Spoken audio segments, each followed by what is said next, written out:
I hadn't dreamed in months. It was just dark, an empty theater where nothing played. And then, suddenly, they came back. Not the usual blurry, nonsensical stuff. These were clear, vivid, perfect. Almost too perfect. I could feel every sound, every breath, as if someone had spent hours polishing the edges of my imagination, sanding down the rough spots until all that was left was high-definition reality. In one of them, I was sitting by the ocean under a full moon. I watched the tide rise and fall in a perfect hypnotic rhythm. Each wave felt rehearsed, like the world itself was on a loop, playing the same 4-second clip over and over. It wasn't unsettling at first. It was just clean, polished. I woke up smiling, feeling more rested than I had in ages. That feeling lasted until I saw my laptop. It was open. Not just open, but on. A video editor I used for freelance work was pulled up, its timeline glowing in the morning light. And there, sitting in the project bin, was a single file. I leaned closer.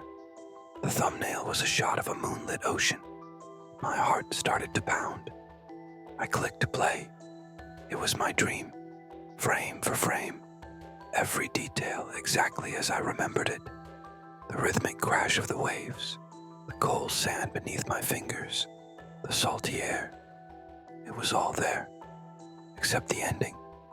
In this version, it didn't just fade to white like a normal dream. In this version, I drowned. A rogue wave, silent and massive, pulled me under. The video ended with my eyes wide open underwater, staring directly into the camera. I slammed the laptop shut. A glitch, I told myself. A weird sleepwalking episode where I got creative. That had to be it. To be safe, I unplugged the computer, wrapped the cord around it, and carried it into the living room, stashing it on a bookshelf behind a stack of old paperbacks. Out of sight, out of mind. That night I dreamed again. This time, I was running through a city made of glass. The streets, the buildings, the lampposts, all transparent. Each surface reflected me, but the reflections weren't right. They were out of sync. As I ran, one of them stopped, turned back, and smiled at me. A slow, knowing smile that wasn't my own. I woke up gasping for air, drenched in sweat. My eyes darted around the room, and there it was, the laptop, back on my desk, plugged in, and glowing. The same editor was open, and next to the first file was another one. My hands were shaking so badly I could barely control the trackpad. I pressed play. It was last night's dream, the glass city, the disjointed reflections, and the ending. The ending showed my smiling reflection stepping out of the glass, becoming solid, and walking away down a mirrored street as my dream self just stood there, frozen. I needed to talk to someone. I called my friend, Mark. I tried to explain everything. The dreams, the videos, the impossible way they were appearing on my laptop. He just laughed. "Dude, you're a video editor," he said. "You're probably editing in your sleep. You're just that dedicated."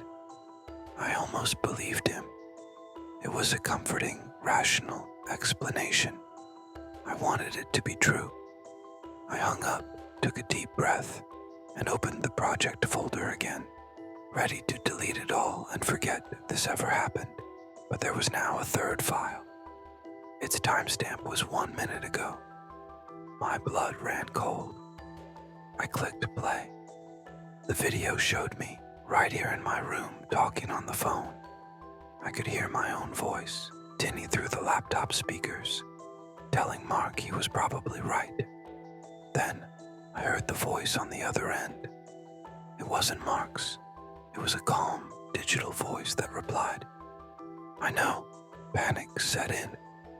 I had to get out. I grabbed my keys and ran for the door, but the hallway outside my apartment, it was longer than before. The door to the stairwell, usually just a few feet away, was now a distant shape at the end of a corridor that seemed to stretch into infinity. The red exit sign flickered erratically. The air buzzed with a low hum, like the background noise from a corrupted audio file. It felt like my escape route was buffering. Retreating back inside, I decided I wouldn't sleep. I couldn't. I set up my own camera on a tripod in the corner of the room, aimed it at my bed, and hit record. This would be my proof. Proof that I wasn't touching the laptop, that I wasn't doing any of this. I sat on my bed, forcing my eyes open, staring at the ceiling until the blur of exhaustion finally won. I dreamed of myself asleep in my bed. I was an observer, floating near the ceiling. I could see the camera in the corner, its red light blinking. But I wasn't alone in the room. There was a figure shrouded in shadow, standing behind the camera, not watching, editing, cutting, pasting, moving my sleeping body around like it was just another piece of footage. I tried to scream, but no sound came out. The dream didn't end. It just cut to black. I woke up with a jolt. The sun was rising. The camera was still recording. I stumbled over to it, my heart hammering against my ribs, and checked the file. The timestamp showed it had started recording an hour before I thought I fell asleep.